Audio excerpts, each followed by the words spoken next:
Sa Quezon City, arestado ang isang babae ng saksakin ang umano'y kalaguyo ng kanyang live-in partner. Ang biktima, kumari pa ng sospek. Bibigyan ko sa inyo ng statement po. Kung ganun, tayo magsimula na. Nang tayo matapos rin kaagad. Ikaw ba ay nangangakong magsasabi ng katotohanan at pawang katotohanan lamang? Opo. Kung ganun, anong pangalan mo at iba pang bagay na maaaring magpakakilanlan sa iyo? Ako pala si Russell. Russell Campenya. 23 anyos. Nakatira doon sa bang. Kilala rin ako sa lugar namin. RC. RC. Opo. Sa palayaw na RC. Opo. Maaari ba namin maisagawa ang interview na ito ng bukal sa kalooban mo? Yung ukol sa nangyari? Maaari naman. Kung ganon, kilala mo ba itong babaeng ito? Opo. Kumarin po yan. Kumari mo itong babaeng ito. Opo. May naging alitan ba kayo nitong sinasabi mong kumari mo ito? Wala ako. Wala. Kailan mo siya huling nakita? Noong August. Sa pagkakalam ko ay... Noong August 5 po. August 5. Opo. Saan mo siya huling nakita? Doon po sa may kanto doon sa amin. Ngay. Sa may kanto ko doon.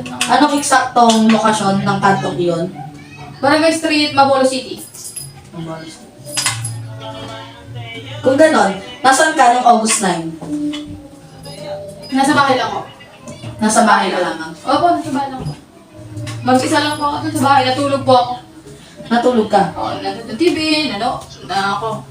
Kung Tulog. ganon, may saksi ba na makakapagpatunay na nasa bahay niyo ikaw ng mga panahong iyon? Opo. Yung kapatid ko po.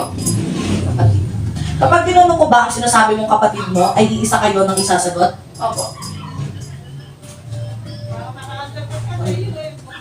Paano nalaman ng kapatid mo na naroon ka sa bahay niyo ng panahong iyon, gayong ang sabi mo ay mag-isa ka lamang sa bahay niyo noong araw ng August 9?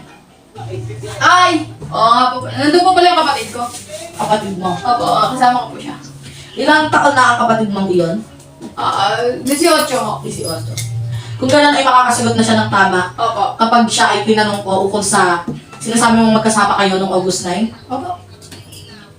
Kung gano'n, ano ang ginagawa ng magkapatid ng mga araw na iyon? Nanood lang po ng TV. Banding ko sa loob ng bahay, nanood ng TV, kumain, nagluto. Tapos nung nakatulog rin ho ako, ewan ko lang siya kung nakatulog siya. Bukod ba sa kapatid mo ay may iba pang mapapatunayan mong nagpapatunay na nasa bahay mo ikaw nung petsang iyon? Opo. Siguro yung kapitbahay ko namin, pero yung isang tanong, doon na talaga ako. Kapag tinanong ko ba ang sabi mong kapitbahay ay matutukoy nga nasa bahay mo ikaw ng mga panahong iyon? Opo. Sino ang kapitbahay mong ito? Si Ann po. Si Ann. Kapag tinanong ko ba si Ann ay iisa kayo ng isasagot sa akin?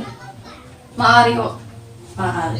Kung ganon, may ganito ba kayong kagamitan sa inyong bahay?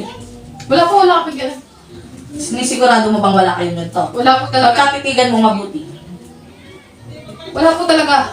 Kung ganon, wala talaga. Ngunit ang kagamitang ito ay natagpuan sa loob ng pamamahay mo. Anong masasabi mo ukol dito? Wala po talaga kami ganyan. Paano ito napunta sa bahay mo kung ganon? Hindi ko po alam. Paano may fingerprint mo ang kutsilyong ito kung hindi sa inyo ito? Paano ito napunta sa bahay nyo? At ganung may dugo pa ang kutsilyong ito na halos na dugo mo ang lumabas sa resulta ng aming ipinasuri ito. Nag-match Amin ako. din ito sa Amin ako. Ito na sasabihin ko. Sabihin ko talaga to.